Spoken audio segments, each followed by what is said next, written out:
റഷ്യയിൽ നിന്ന് ആദ്യം അമേരിക്കയിലേക്ക് കുടിയേറിയ നിക്കോളാസ് റോറിച്ചിന് എന്തുകൊണ്ടോ അവിടുത്തെ വാസം അത്ര സുഖകരമായില്ല.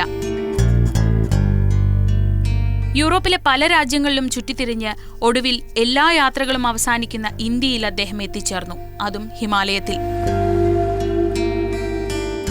അനേകം ഇന്ത്യക്കാർ സുരക്ഷിതത്വത്തിനും സുഖജീവിതത്തിനും വേണ്ടി നാടുവിട്ടുപോയപ്പോൾ നിക്കോളാസിന് പ്രിയം തോന്നിയത് ഇന്ത്യയോടായിരുന്നു. അങ്ങനെ നഗാർ മലഞ്ചെരുവിൽ നിക്കോളാസ് താമസ സ്ഥലമൊരുക്കി. മല നിറയെ ദേവദാരു മരങ്ങൾ വെച്ചുപിടിപ്പിച്ചു. മനോഹരമായ ഒരു ചെറു വീടും പണിതു. ഇന്ത്യയുടെ പ്രധാനമന്ത്രിമാരായിരുന്ന നെഹ്റുവും ഇന്ദിരയും പലതവണ ഈ വീട്ടിൽ നിക്കോളാസിനൊപ്പം താമസിച്ചിട്ടുണ്ട്. ആ വീടാണ് മ്യൂസിയത്തിന്റെ ഒരു ഭാഗം.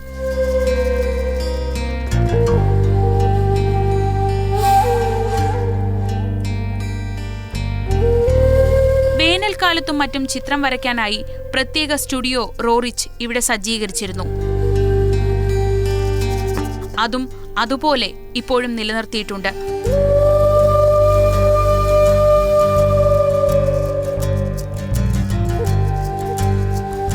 അദ്ദേഹത്തിന്റെ ഒട്ടേറെ ജീവിത മുഹൂർത്തങ്ങൾ ഉൾപ്പെടുത്തിയിട്ടുള്ള ചിത്രങ്ങൾ ഇവിടെ വിന്യസിച്ചിരിക്കുന്നു.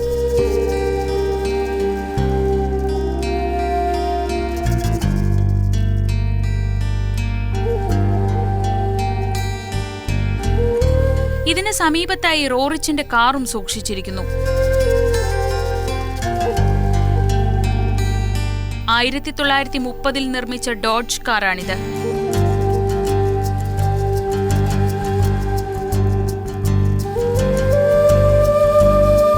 നഗാർ മലഞ്ചെരിവ് നിറയെ വളർന്നു നിൽക്കുന്ന കൂറ്റൻ ദേവദാരു മരങ്ങൾ റോറിച്ച് നട്ടുവളർത്തിയവയാണ്. ഇന്ത്യൻ സർക്കാരും റഷ്യൻ സർക്കാരും ചേർന്നാണ് അദ്ദേഹത്തിന്റെ വീട് മ്യൂസിയമായി പരിപാലിക്കുന്നത്. ഏതാണ്ട് 7000-ലധികം ചിത്രങ്ങൾ രചിച്ച നിക്കോളാസിന്റെ ചിത്രങ്ങൾ ലോകത്തിലെ പ്രശസ്തമായ എല്ലാ മ്യൂസിയങ്ങളിലും സ്ഥാനം പിടിച്ചിട്ടുണ്ട്.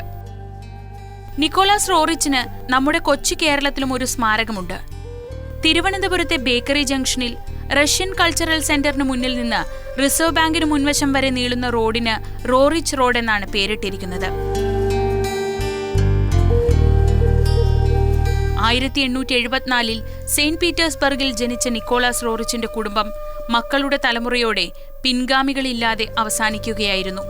ലോകത്തിന്റെ പല ഭാഗങ്ങളിലും ആ കുടുംബത്തിന്റെ സ്മാരകങ്ങൾ ഉണ്ടെങ്കിലും അവരുടെയെല്ലാം ഭൗതിക ശരീരം ഇന്ത്യൻ മണ്ണിലാണ് വിശ്രമിക്കുന്നത്. തന്നെ എന്നും വിസ്മയിപ്പിക്കുകയും വികാരം കൊള്ളിക്കുകയും ചെയ്ത ഹിമാലയത്തിന് അഭിമുഖമായി നഗാർ മലഞ്ചെരുവിൽ നിക്കോളാസ് റോറിച്ചിന് അന്ത്യവിശ്രമ സ്ഥലമൊരുക്കി ഇന്ത്യ നല്ല ആതിഥേയരായി.